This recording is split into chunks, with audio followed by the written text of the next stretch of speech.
everyone, and welcome to another, I guess, installment, episode, occurrence of Ticket Stubs and Popcorn. Here we are. I am Frank. And I'm Peter. And that's Peter. And so today we're going to be talking about Samuel L. Jackson. Samuel L. Jackson. Samuel L. Jackson. You know, yeah, it just it finally came out. Exactly. I was about to say, it was just a matter of time. And So, I have a little question for ask you. me a little question. Okay. We are doing This that. is something to think about. All right.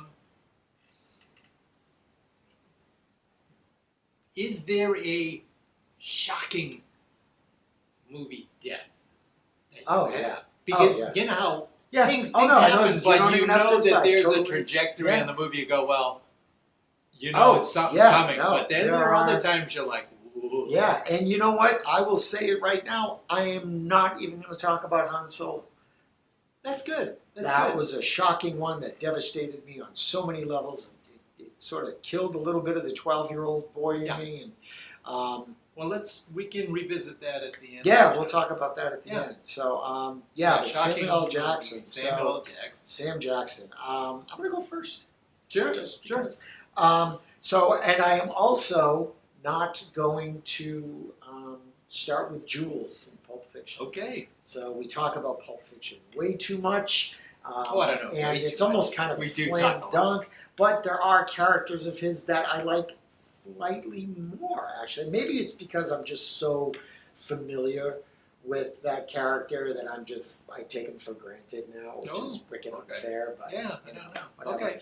But I am going to start, maybe a little. So, okay. But I am going to start with Mace Windu. Okay. In the Star Wars series. At first, I thought it was a little weird to throw Samuel L. Jackson into that series when he showed up in the prequels, but I love his sort of no-nonsense, hard, cold stare authority that he has on the Jedi Council. I just love how that happened. Every time they talk about a new Star Wars story or a new movie or something, I hope against hope that it takes place at a time when Mace Windu's still with or that he comes back. Oh, okay. I would love, and there are ways you could do it. I'm not going to go into that now. It's happened before. So you could. I mean, and maybe there's hints of it in the comics. I don't delve deep into the comics. What I've seen of the novels so far, you haven't come across that. I go through the novels. Shut up! I love the novels. So, but I love the Mace Windu character. I love some of the little behind the scenes stuff where he told George Lucas he wanted a purple lightsaber so that he could see himself in the big battle scenes and stuff like that. So I thought that was such a Samuel L. Jackson thing to say. Mm-hmm. It gives you a chance to think, because before that you never would have thought a Jedi Master could possibly say motherfucker, but now that's all in our heads. Like, there's an outtake somewhere, right? So could be. So I really love him as that character because it's so different than some of the other very like Yoda is very cryptic and kind of spiritual. The others are all sort of very chill and zen. There's something, the grounded exactly. Yeah. And Mace Windu has those qualities. He wouldn't be where he is if he didn't. But he's also. But he's still Samuel L. Jackson. He's also Samuel L. Jackson, and he's also. But you know what though? No, You know, I think that he's not Samuel L. Jackson. No, he doesn't. I his would be presence doesn't necessarily take you out of it the way other like cameos would take you out of it. And I don't consider him to be a cameo. At all. Definitely not. You know, but he has a sort of like, he's got that grounded Jedi kind of thing. Yeah, but he's also like no nonsense. Like, I don't trust Anakin to not fuck this up because he's a messed up kid, and I don't think he should be a Jedi Master. Sure, you can sit in on the meetings, kid, but you don't get the patch. So tough. So, and I think that's been fantastic. I can't think of a lot of actors who would be able to to bring that quite in that way, and I think it's a great addition to the franchise. It's fantastic. So he's great. As Mace Windu. Mace Windu's a you know, great the interesting thing too is the actor, the man, but we don't know him as the man. We only know him as the actor. Samuel L. Jackson has a certain presence, and he had a pretty good career going up to that. Oh God, yeah. And so it almost seems like natural to be able to like stick somebody into a fairly important role into this established universe and not have it like throw you off, take away, fits well, works well, and he's his own character. But there are it's not like just somebody wearing the suit kind of thing. You know what I mean? But there are other actors who are similar to like a Samuel L. Jackson who've done stuff like that. That I think that if you put them in a Star Wars movie like that, it would be super distracting. It could be. It wouldn't work. Yeah. No, But for some reason, he's the type of person, personality, whatever, definitely talent, that he could, step into that one, take over a new role. Yeah. And, you have no problem with that. Yeah. It's great. It's great.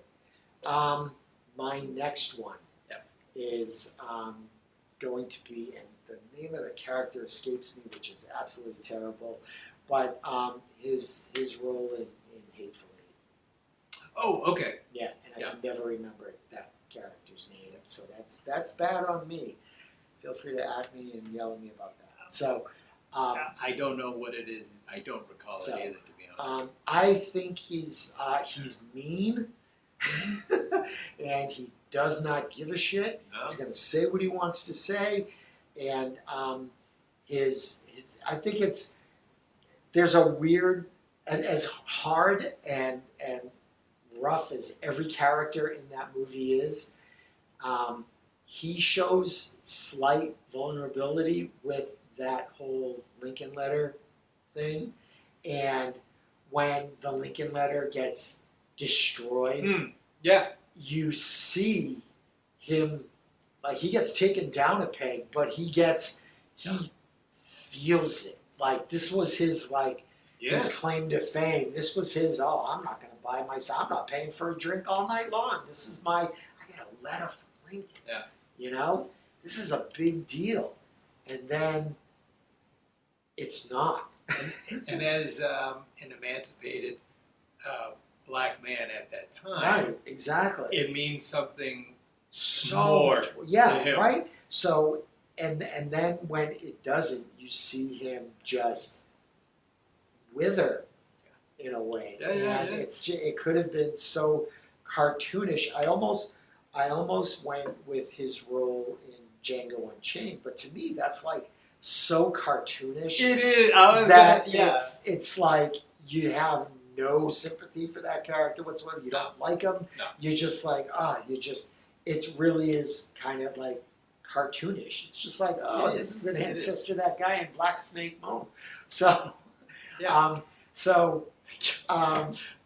but he's, but in Hateful Eight, I just think that there's a little bit of humanity. There's some, and Quentin Tarantino takes these batches of actors, and when he does a lot of different things with them, he gets amazing performances from them. And I think that this is one of them. And I think even if you took out every Quentin Tarantino, Samuel L. Jackson collaboration, even if you took all of those out of his body of work, we have a lot of things to pick from. But there's something about his performances in the Quentin Tarantino movie movie where he's able to get it out of a lot of people. But there's something about what he gives Samuel L. Jackson, and then with Samuel L. Jackson brings to it. Yeah. Yeah, and I'll tell you, that is going to lead me into my third one, which is in Jackie Brown. Oh, I Ordell. love Jackie Brown. And Ordell Roby. he is terrifying Yes. in that movie. He is the first time I saw that movie, and he's at Jackie's house. That whole, I'm just like, You got it. oh my, and this is an actor that I know and that I like, but I think that this is probably him at his most chilling. I agree. It's And on my list. It really, Yeah. that performance is just, it's one so thing- good. I don't mean to. I'm going to add just a little bit, but No, I piggyback. don't want to take away from Samuel L. Jackson. But there was another performance in that movie which works. So every time Robert Forster's on the screen with Samuel L. Jackson, Oh yeah, he for a lot of reasons, but he's the only one you ever see. He has to keep this exterior, but the fact that he can remain unflappable yeah, with Samuel L. Jackson, not backing down, in his face all the time, saying very pointed things that almost always are his just little, parlor game way of saying, I'm gonna crush you if this doesn't work. If you're telling me yes. If it's not yes, I'm crushing you. And the thing is, he's just Robert Forster is able to play it all the way down the end. Well, and I just think keep going. it's because you know what, he's been in this business a long time, Exactly. and he has seen Which is a million Ordells come and go, Yeah, and they I all just end love the the same fact way. that he's like the only one who did, because even Jackie Brown herself is able to stand up to him. But that takes a she's lot out of her. she's She's shaking like a terrified leaf when to that's do over that. with. She needs Right. she needs support. Yeah, And but his performance. yeah, in that it's movie, so. it's So phenomenal. those are my three.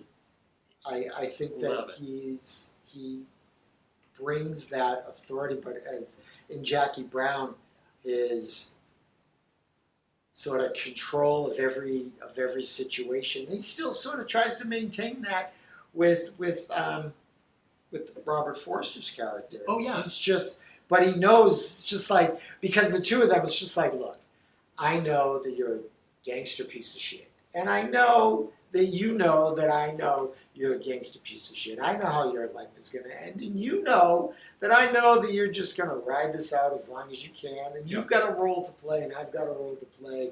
So you're doing your thing, whatever. Yeah, I'm doing my thing because Yeah. I have to make a living. Right. And So in his case, an honest living as opposed to the other. right. Yeah. So it's just like we're just Yeah. it's so that, good. That one is my favorite. So I do agree, and I'm gonna piggyback up with the Jackie Brown selection. That one is it's my favorite Samuel L. Jackson performance, and that's saying something because he's got a lot out there. Yeah. Love that Ordell Roby, but he definitely has a certain way about him, but he's all he's very hard edged, mean, manipulative. Yeah. He wants to. He's very smart. Yeah. So he knows how to talk to Lewis, the Robert De Niro character.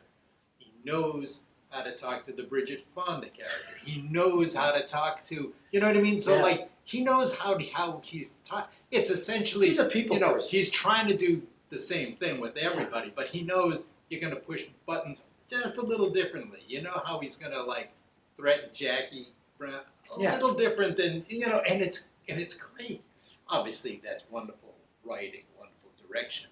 But someone like Samuel L. Jackson brings it to life. And I do really think that Quentin Tarantino, and we, sometimes this is a Quentin Tarantino love fest, but he does get great performances out of his actors. I know. I agree completely. So I love Ordell. Oh, matter of fact, even like the little bits of scenes with early in the movie with Chris Tucker. Oh yeah. That one, we asked the question at the beginning about the shocking death thing. Now you know at some point someone at some point a lot of people are going to die because it's a Quentin Tarantino movie. But you know that as soon as Ordell is just done and does not need Beaumont, Yeah. he's not lasting a second longer than Ordell needs him to be. Yeah. And but even so, that one, I mean, you can see it coming, but a few minutes before that, you didn't think he was going to die that early in the movie. And you're like, I'll tell you that I figured that was coming, but not right there. But then when he starts with the trick, well, like, look into you're like, oh man, how is he this stupid? Yeah. How is he this stupid? Climb in there. You know, you're like, oh my God, what are you, an idiot? Never climb in the trunk. Exactly. That's our piece of advice for you today, folks. Never climb in the trunk. If an angry man tells you Just never climb in the trunk. Oh, come on. There's never a reason to climb into the trunk. Unless you're getting something from the trunk. Wow. Just ask Beaumont to go get it for you. Oh my God. What's your next one? So it leads into it. You picked a different, as the second one, you picked a different Quentin Tarantino directed movie. I'm going with Pulp Fiction. All right. There is something about that. Great character. He's a great character, but it's a great movie. Everybody gives a good thing, but I think because Quentin Tarantino can get great performances out of people. Now, his character is a wonderful character on paper. You know, it's written a great way. Yeah. And there are times. What I love about it is there are times where he's completely in charge. Guns drawn. He's not. He knows what he's doing. He knows what he represents. He's trying to present. Like you can tell, he practices his line when he has this facade, which may or may not be a facade. He's practices it though. He tries to look tough, poses certain ways, and which makes you think too. Like he's maybe this isn't natural for this character. He does want to get out. He's seen enough now. Well, I think it's what you don't. And so I think that character of Jules Winfield is a little more multi-layered than if you just watched it, and if you like the movie, you really see. Well, what you don't, I think along the surface you don't see until, he has his little epiphany that, Jules isn't just another gangster. He's got some spirituality going on in there, and he sees meaning in events. And I know that I know that the script is beautifully written, but it's great how he seems interested in having conversations. Some of them deeper than others. When he's specifically conversations with John Travolta, when he's doing some of those, because some of those are a little deeper than others. Right. And but it's nice that his character is intelligent and interested enough to engage in these conversations, right. And never just go, oh, enough about that. I don't want he could either one of them could shut each other down, like, oh, I'm so sick of. But they're always they Vincent's like, the bullets missed. Meanwhile, Jules is like, it's like, no, dude, I want you to admit this is a miracle. This was the like, hand of God. You stop right now. I want you to admit. Oh yeah. So it's he sees something. That Vincent's Vincent doesn't see it, but it's weird shit happens every day. Yeah. It's just great because you see a little more in the Samuel L. Yeah. Jackson character. Alright. So Jules is that's a second pick for me. The third one, and I got to tell you, there's a lot to pick from. Yeah, there's so much. to Drove me pick from. crazy. What am I leaving out? What am I adding in here? I do love his work in the Star Wars universe and franchise, but a little twist is his voice work in Incredibles. Okay. As Lucius Best or Frozen. Frozone. Yeah. And I liked that little bit of a twist. Now the fact that he kind of, in a cartoonish way, looks a little like Samuel L. Jackson, but I just like the fact that he's on both levels as Lucius Best and as Frozone. You know, he's the best friend of Bob Parr, Mr. Incredible. So let me ask you this. Yeah. I didn't see Incredibles 2. Yeah, I think he's got more Does he to do. Does he do more? He's got without more. spoiling for me. No, because I haven't seen he's it. got more. I believe he's got more Yeah. in the second movie. So Because in the first movie, he's like, yeah, they're like sitting in the car. They go and they do one little thing. and yeah, then he's- it definitely gets expanded in the Yeah, second yeah, movie. So okay. it's we see more, and that's kind of I'm picking the character because he's in two movies. Yeah. The Frozone, Lucius Best. So you really see him. He's his friend. He's his best friend, and he's very close to the family. And in the second one, when they have to, well, you didn't see it. There's a a problem in that universe where they can no longer work. Okay, I don't want any more. Than No, that. that's all I'm saying. And so he can adapt a little better than Mr. Incredible, So, but there's still the whole thing. do you think that even just using the first Incredibles movie as I gotta see the as a first way one to answer again. this, so Okay. do you think that knowing Samuel L. Jackson as we did Yes. before, how much does that influence how much I know. how much extra do our brains add to Frozone knowing Samuel L. Jackson? Like for my kids, they wouldn't really realize, They for- are or for coming any into kid- it in the same for way. any kid, Yeah. not necessarily knowing like that, oh, this is awesome that this is Samuel L. Samuel L. Jackson. Jackson Where's in my his super Disney- suit? yeah. Because again, there's probably an outtake out there. Where's my super suit? That's right. Here's Samuel L. Jackson So, in yeah. a Disney So, animated and movie. in that, it's one of those things where it does, in a way, take you out of it, but it's such a pleasant, and he's such a great presence in there, and he's always fantastic, that you don't mind going, hey, it's Samuel L. Jackson. That's great. And you know? he's done so much, but he's got some big brands which have come in the second half of his career. One of them's the Star Wars franchise. The other one's the Marvel.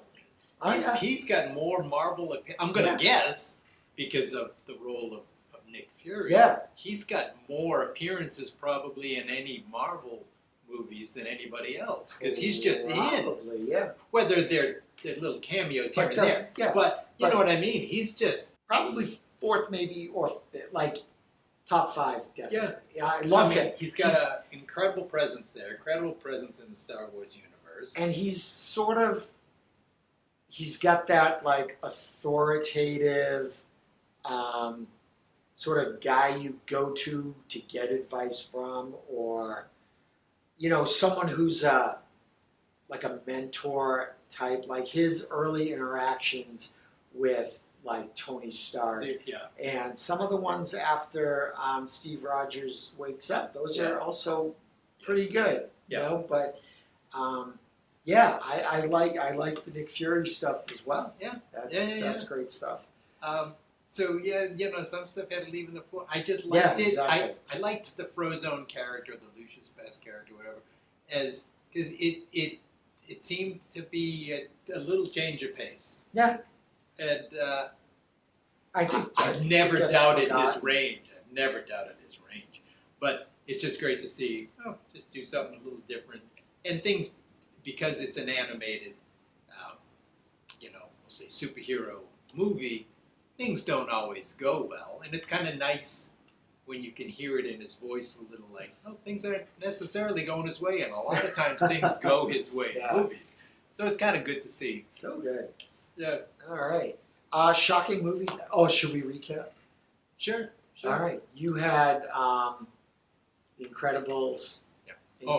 And you had, was it Jackie Brown that you jumped on with? Yeah. And then you went Jules in Pulp Fiction. Yep. And you had the one we agreed on, the Jackie Brown movie, and then a different Quentin Tarantino movie went with Hateful Eight, and what was the other? Oh, and then within the Star Wars universe, the character of Mace Windu. Yeah, cool. Yeah. Great. Shocking movie now. I asked you. Do you have an answer? Okay, I'll give you mine. It's a movie that I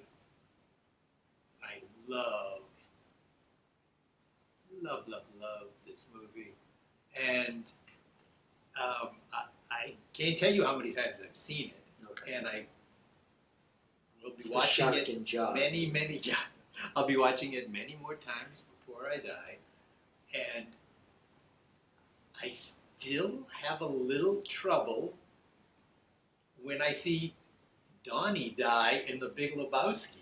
That I Really? never saw that coming. The first time I saw that, I was like, oh. And even like Wow. the stranger, the narrator Right. in the movie, when the stranger just tells, the dude at the bar at the end, well, I still don't know why Donnie had to die. Exactly. You're like, yeah, I don't know why either. It's just like, that really caught me off guard. And it's not like it's a Quentin Tarantino movie.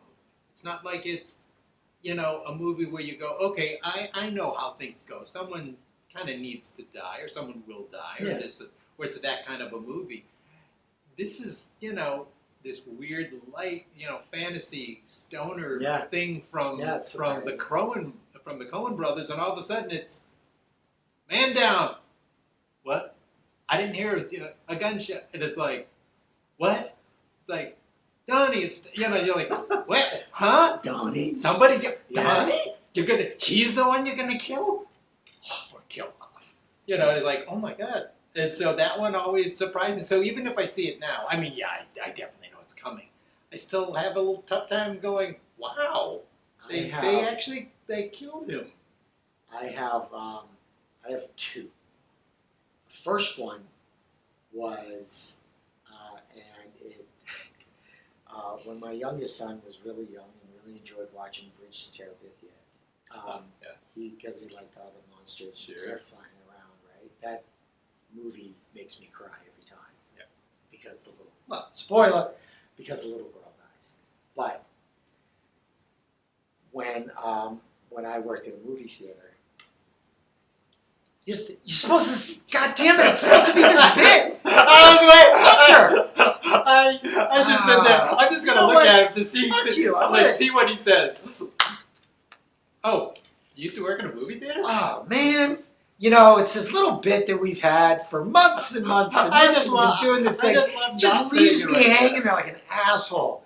Yes, I worked in a movie theater. And when we would screen the movies to make sure they got put together correctly, I was the one who had to watch Bridge to Terabithia. I did not read the book. I did not know the story. I didn't read it when I was a kid.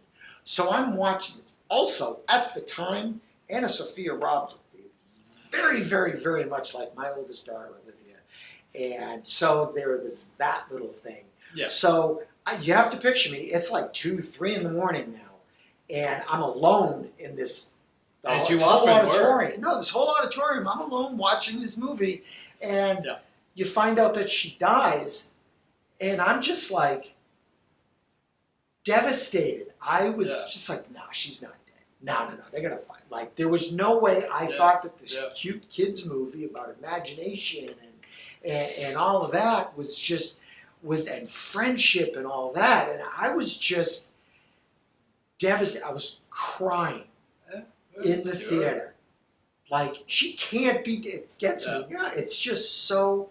It just wrecked me. I could not. I would find out years and years later. My son was watching this movie. I'm like, all right, well, Daddy's gonna cry his eyes out. He's just like, yeah, that's fine, Dad. Whatever. I see you do that 14 times a day. Oh, what? So, oh man, so that's one shocking movie death. Yep. The other one for me was toward the end of The Departed, and I'm not even talking about. I'm not even talking. That's about, a good one. I didn't even think of that. I'm not even talking about when spoiler kids. I'm not even talking about when Martin Sheen dies. Okay? No, I know. I'm think talking I know about which the one. elevator. Yeah, the elevator. Yes. Yeah, exactly. It's just like, oh, okay, we're gonna bring him down the elevator. Costigan, is that his name? Yeah. When yeah. Leo gets shot in the face, she's like, what? Yes. This is a completely different viewing experience for me because I was in a movie theater. You used to work in a movie theater? Fuck you, I wasn't working there at the time. But the point is, I'm there like with civilians, right? So I'm there in a movie theater with people, okay? And so I was so shocked. Yeah. I was, and I'm gonna have to adjust this when I edit this because I was like, remember what the fuck? I remember everybody in the movie theater. Like, are you kidding me? And then there's always that one asshole who goes, oh, I saw that coming. Fuck you. Oh, no you way. did No not, way. you No liar. No way. No I mean, way. there are some abrupt and sudden deaths, but that one was completely unexpected. I forgot all about that one. Oh, yeah. man. Yeah, because then, like, it kind of goes fast, right? And then the Mark Wahlberg character then gets retribution on Damon. Later. So that one... but later, that's kind of... You'd, like, expect that one. Yeah, that's but like... that other one out of the elevator, oh my God. no, the one where he kills Matt Damon. You're about as resigned to it as Matt Damon is. It's just like, okay. Oh, yeah. Let's do this. That one... But that one was just... And it was just the visual and the sound, and you just... Oh, yeah. Yeah, seriously. I was more surprised than the character. Seriously, that was my shocking movie. That one is. I completely forgot about that. Yeah. Oh, yeah. That one, and you know what? I can remember, hearing over my own, like, ooh, you could hear it in other people's, like in the theater, you could hear their exclamation, their gasps. They're like, I was like, what the? Exactly. Yeah. Everybody just stopped. Like, how did that just happen? Yeah. Exactly. Great.